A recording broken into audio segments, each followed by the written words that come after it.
Dear audience, আসসালামু আলাইকুম। উসমান সাল মেডিকেল সার্ভিসেস ইউটিউব চ্যানেলে আপনাদেরকে আবারও স্বাগতম। আশা করি আল্লাহর রহমতে আপনারা সবাই ভালো আছেন। বন্ধুগণ, আজকের ভিডিওতে গলা ব্যথা, কাশি, শ্বাসকষ্ট, চর্মরোগ, গনোরিয়া কিংবা মুখের ব্রণ দূরীকরণে সহায়তা করে এমন একটি মেডিসিন এবং মেডিসিনটির নাম, দাম, গ্রুপ বা জেনারিক নাম, উৎপাদনকারী প্রতিষ্ঠানের নাম, খাওয়ার নিয়ম এবং এর সাইড এফেক্টস বা পার্শ্ব প্রতিক্রিয়া সম্পর্কে আলোচনা করব। তবে ভিডিওটি শুরু করার আগে আপনাদের প্রতি অনুরোধ, আপনি যদি আমার চ্যানেলে নতুন হয়ে থাকেন তাহলে অবশ্যই চ্যানেলটি সাবস্ক্রাইব করে লাইক, কমেন্টস এবং শেয়ার করবেন এবং বেল আইকনটি অন করে রাখবেন।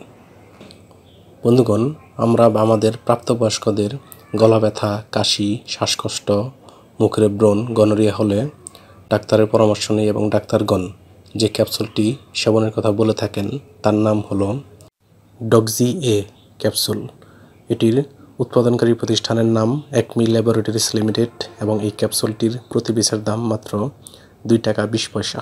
এটি খাওয়ার নিয়ম হচ্ছে সাধারণ ডোজ 100 বা 200 মিলিগ্রাম প্রতিদিন একটি বা দুইটি করে, অর্থাৎ 100 মিলিগ্রামের প্রতিদিন 2টি করে কিংবা 200 মিলিগ্রাম হলে প্রতিদিন একটি করে ট্যাবলেট অথবা ডাক্তারের পরামর্শ অনুযায়ী সেবন করতে পারবেন। এটি সেবনের পর বমি বা বমি ভাব, ডায়রিয়া, অ্যানিমিয়া, রক্তে ফুসকুড়ি এবং অন্যান্য পার্শ্ব প্রতিক্রিয়া দেখা দিতে পারে।